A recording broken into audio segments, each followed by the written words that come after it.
Hello guys, and welcome back to Strategic Command World War II World at War, with our first ever PvP against SirTravis, who is playing the Allies.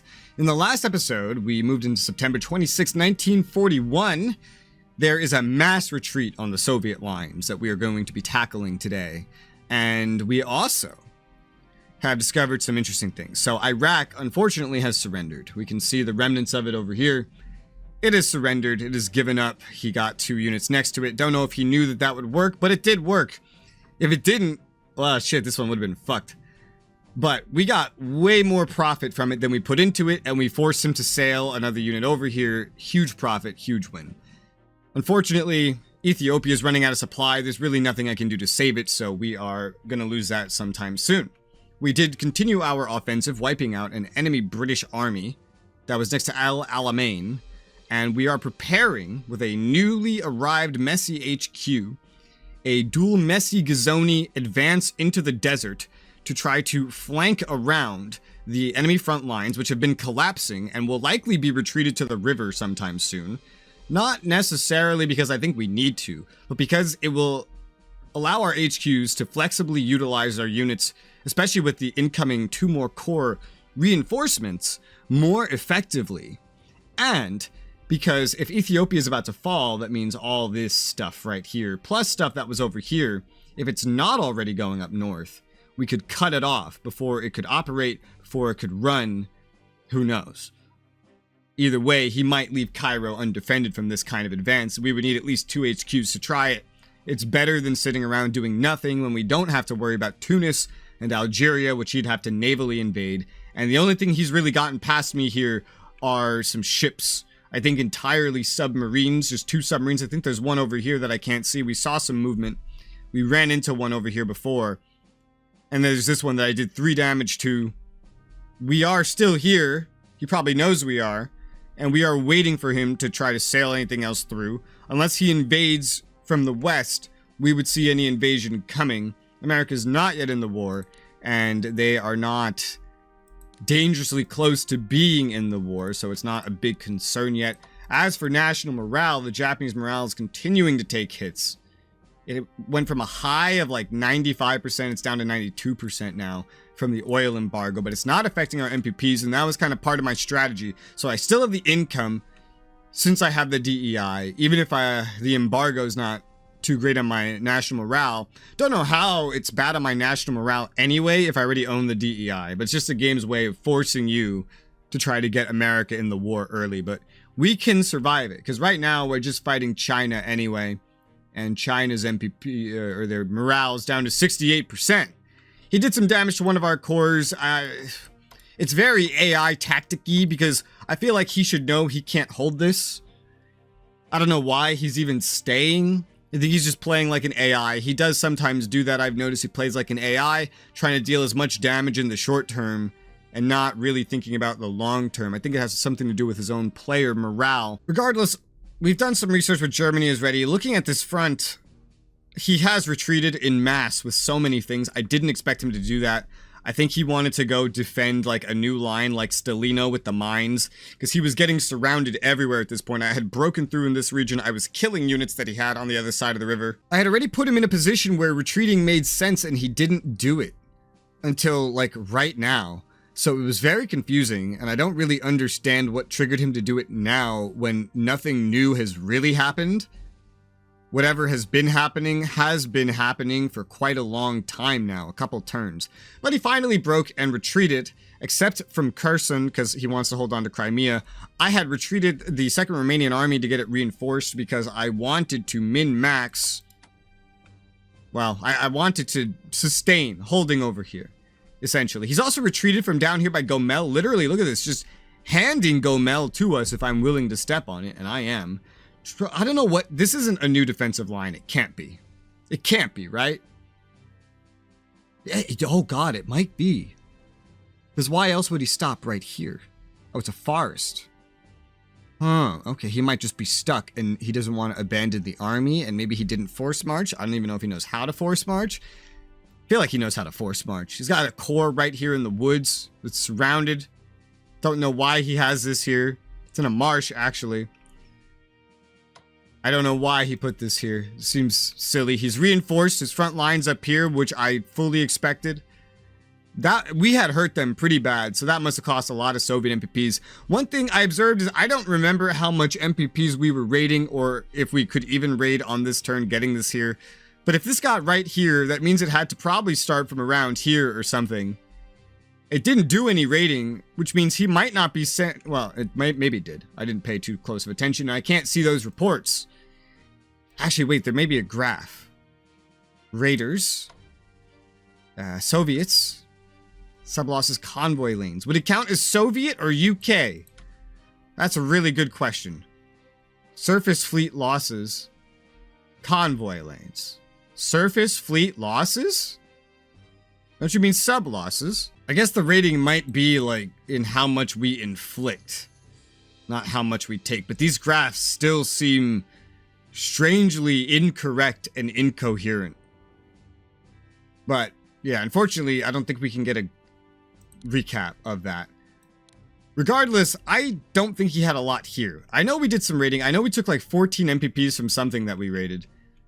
But that's just as likely to be Australia. It's more than likely that it is to be here. So I think he might be transferring a bare minimum amount of things up here, or nothing at all, and might be putting them all into the UK, because he might see that as relevant. I'm not sure if that's what he's doing, because I didn't pay close enough attention, because I didn't think to. But I think that's what's happening. I don't think he's transferring anything up here. We'll keep an eye on it in the future, because, you know, this game kind of only gives you that one shot to see that information. And I'll see it in the recording when I do edit last episode. But I don't think he has anything up here. And we're still cycling things. And we have US, UK not being rated at the moment. Same thing with Canada, UK. Those are pretty fucking valuable. So we need to get those covered. So that's a concern as well. And he didn't really retreat from right here. He's holding firm with this armored train. Up here, he's being a little more stubborn. Closer you get to Moscow. Down here, I guess he was worried about getting surrounded. So he's starting to collapse away from the Pripyat marshes. So we got to figure out how to move in here. To start, the blue tanks have something to do. They can wipe out this core. Nobody else has really good odds, because even though it has 0 supply, by the way, it's entrenched level 4, and the entrenchments are facing across this river, but the tanks are behind it. So this will essentially just be an easy overrun of this enemy core. 8 damage dealt, none taken. I feel like it just makes sense to finish what the blue tanks started with the blue tanks, because they've already done stuff and now they can't really do anything other than move. So we're just going to finish this off with the blue tanks, and there you go. Oh, there was 3 layers of fortification he set up. That must have taken a while. Doesn't exist anymore. I'll go roll over that with the tanks to take control of that / delete that.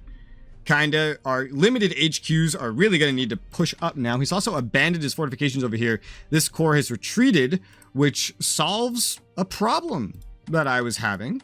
It effectively solves a problem that I was having. Cool. HQs, like I said, will need to move up. The furthest we can move up that makes any sense at all is to Kiev. And we might need to swap onto it, because we have this other core right here that can't really do a whole lot, or I can use it to just kind of secure this fortified area and then move everything else forward. This poor guy has like no readiness and morale at the moment, the Africa Corps. I think he was just recently reinforced, but that still doesn't...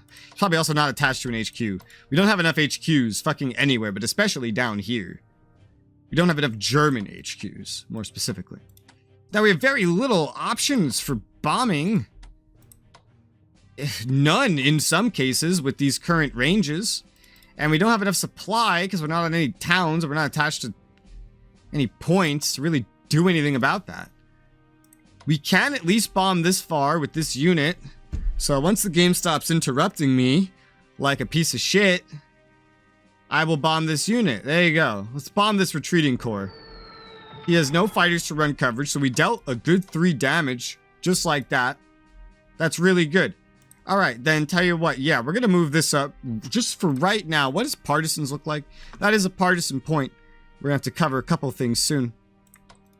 We're going to move this core up into the swamp, delete that fortification just for right now. We're going to move the Rommel HQ forward from Zhytomyr to Kyiv, just to move it. Kiev? That's the first time I unconsciously said Kyiv. That's impressive. Ukraine, your propaganda's working. Good job. You're untraining my World War II history nerd brain. So, okay, this guy, we could approach him and hurt him. Supply will be better on the front now that we have Rommel at Kiev. A tank could no, it's raining. We don't have the room. We don't have the leeway to catch him.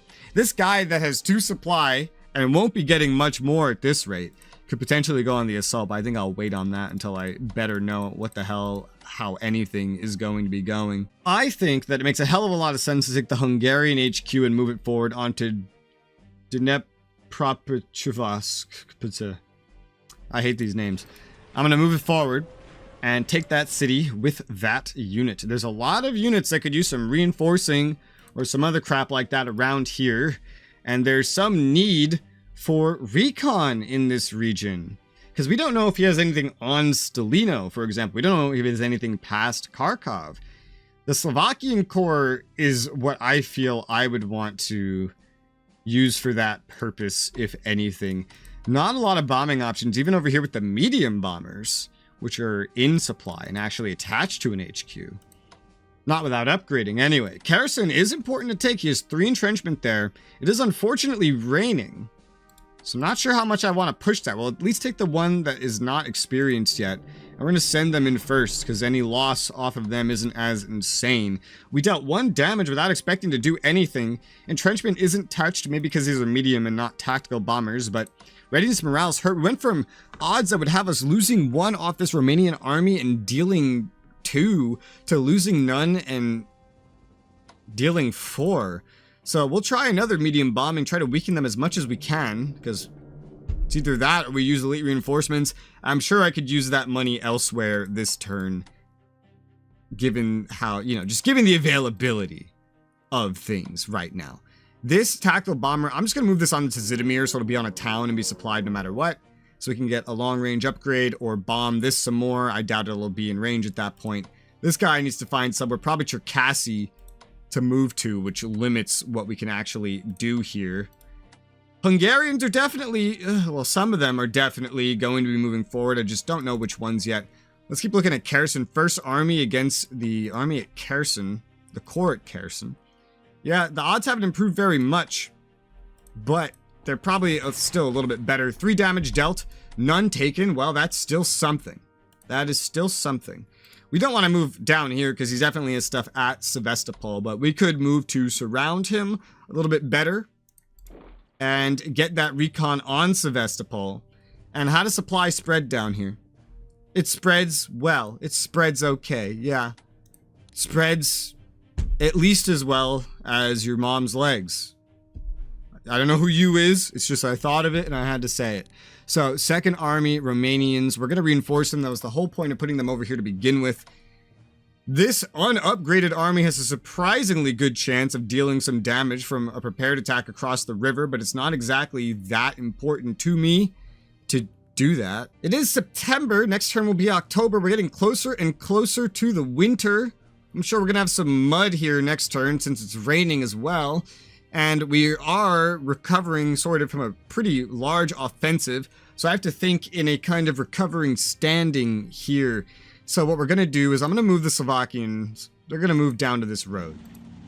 Advanced recon. That will then spot that there is nothing on Stalino. There might be something behind it, but there's nothing on it. Which is good to know. We could potentially move up that far, but I feel like there's anti-air or something right here. Not sure I'm willing to do that without an even more forward recon. We know we have to move the 5th Corps from Cherkasy, so let's move right here before Kharkov, do some recon. We see Kharkov is free for the taking. Let's go ahead and step on Kharkov. That's a pretty good supply hub. And it makes, with 3 supply, 1.5 MPPs? Wait, what the fuck? Are you telling this makes half an MPP per supply and it can go up to 10? At least while not occupied? Holy shit. Nice. It's a 5 MPP city we just took right there. Okay. That's good. Yeah, I like that. It's not going to make that much this turn, but it's going to be something.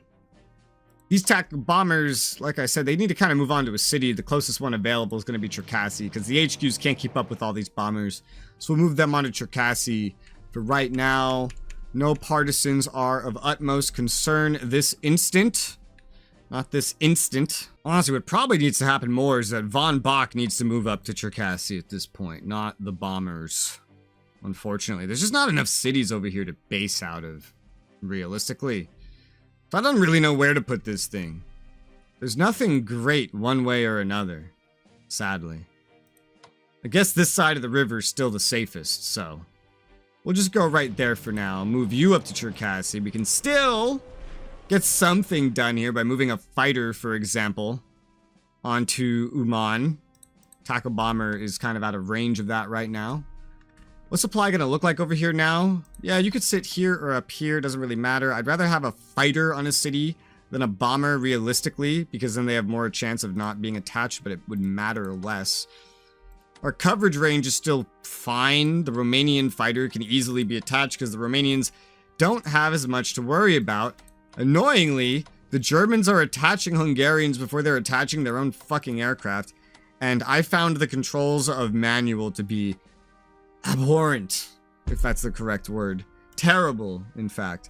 So we're just going to move this fighter up to Uman for right now. So at least we do have another aircraft on a city. That should work out pretty well.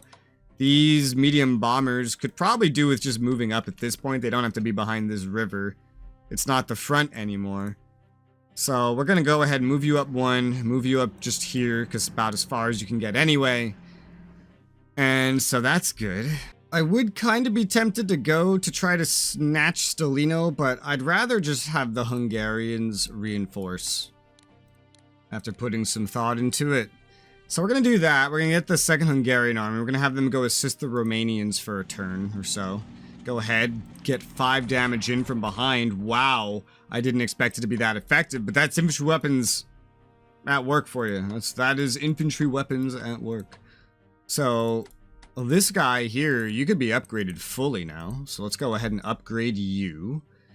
Romanian Corps could say probably the same, but I'd love to get guys more in supply. Romanians. Okay, Romanians can move up now to Kherson. There you go. And then the Romanian fighters can just be on Odessa for now. I don't know really that range is going to be good, but the German fighters can make up for anything else. This should still essentially cover out to here, I hope. Well, we'll find out. And then we'll have the army itself move up one. So we've already scouted ahead. We know it's here. The supply says it's not going to be too great. Probably because Kherson has 1 supply. But it will improve. It will improve with time. We don't want to necessarily bum rush forward, but, you know, it's going to be the Romanians coming down here.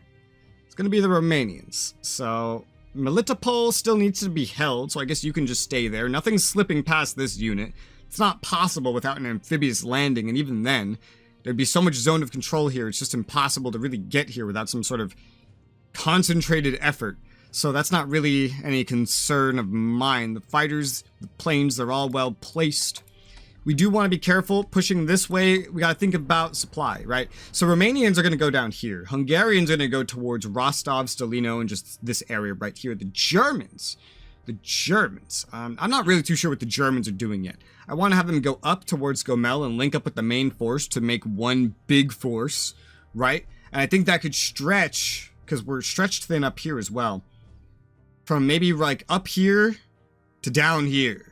Going to Stalingrad, that is tougher. Not sure I want the Germans doing that. I'd rather just make more Hungarians and Romanians and have them go for the Caucasus. Because as important as the Caucasus may be, they would lead to a secondary front at the end of the day. And so I would leave the miners on that mostly. No big need for any other support. You know, we'd be fighting like Indians probably at best. The main German force would be needed up here. So I'm just like thinking, like, where should this tank go? And I gotta think about how that's going to affect things. So I don't think the Germans are going to progress this way past Kharkov. I think focusing up north would allow me to collapse their retreating forces a little bit better. There being Travis. This isn't an AI I'm dealing with. This is Travis's force is a little bit better. But I do have to be careful about supply where I'm moving, because some of these units are injured and they need to be resupplied. That's a whole thing in itself. So, on that note, we can see that the supply just sucks. We're going to move up to Konglomerat. In due time, we will. But for right now, it's tough, man. It's tough. Let's move up to just Konglomerat with the Africa forces for right now, just this instant.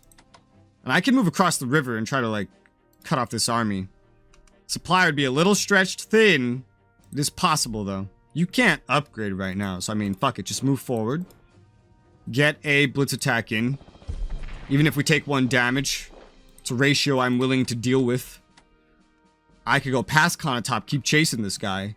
4 supply would still be there, and he's on the retreat as it is, so fuck it, right? Let's move forward, do another blitz attack. Dealt 2 damage. He couldn't even attack back. Incredible. And this injured army, I guess, will just... I don't know where exactly move. Let's just say to this forest for right now. And we actually just ended up wiping out this retreating core, and we can see very clearly that there is nothing on Kursk.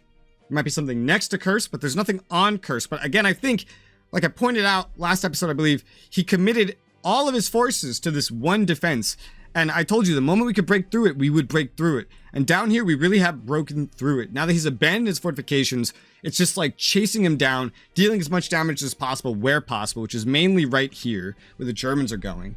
And the Romanians and Hungarians will have to deal with more of an entrenched defensive, because you can see he is prioritizing where he moved his troops, where he's keeping his troops on the road leading to the Caucasus and the oil that it holds. Not that these cities hold nothing. In fact, they also lead to alternative capitals. And even though we've learned that you do have to kill a lot of Soviet troops to really get them to surrender anyway, we are doing just that this time. I'll move the first army just right down here for now. Keep it in supply, keep it near Kharkov in case he tries to make a counterattack over here. We have some Germans ready to respond. You don't have enough supply for anything right now. I'm not so sure about this plan here. I could upgrade you with mobility. It's not needed. You're full strength. You're upgraded. I'll move you up to Konglomerat for right now. So you're pushed up. Rommel, I want to end up on Konglomerat. Probably next turn, not this turn. He has mobility. He does have the ability to move. Got to keep this guy somewhere in supply to get reinforcements. I think I'll just move him up this way because this is where the main forces will be advancing anyway. I'm talking to Travis. He doesn't even know that Baghdad surrendered yet. He didn't even know. I told him GG for Iraq. He didn't even know this surrendered yet. So I'm explaining the mechanic to him. And yeah, so he's just now learned that Baghdad has surrendered. I guess he didn't get to see that on his turn, or he missed it because he didn't think anything new would happen. I will refrain from pointing out how close to dying Ethiopia is. I'm sure he'll figure that out because next turn Abyssinia Corps will be out of supply. And Ethiopia will surrender. We will lose Addis Ababa.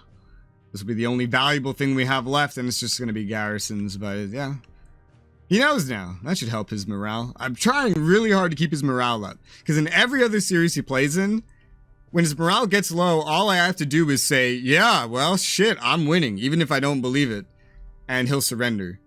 Even if I see a way for him to win, and he'll surrender. I'm trying to stop him from surrendering. Allow him to fight to the bitter end on this one. So I'm trying my best to keep his morale high, assisting my opponent. I think we've moved almost everything over here. I'm still unsure about what we're doing with this tank. Let's just look up here real quick. The Arty has 2 shells.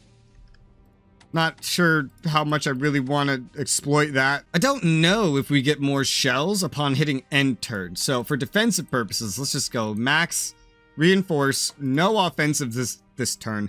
Finland is holding its grounds, exactly what I wanted from it. I believe I paid for, yep, in October. Next turn, we will get another Finnish unit. I want to cut off this mechanized. It only has 2 supply. It is perfectly ready to just be completely cut off.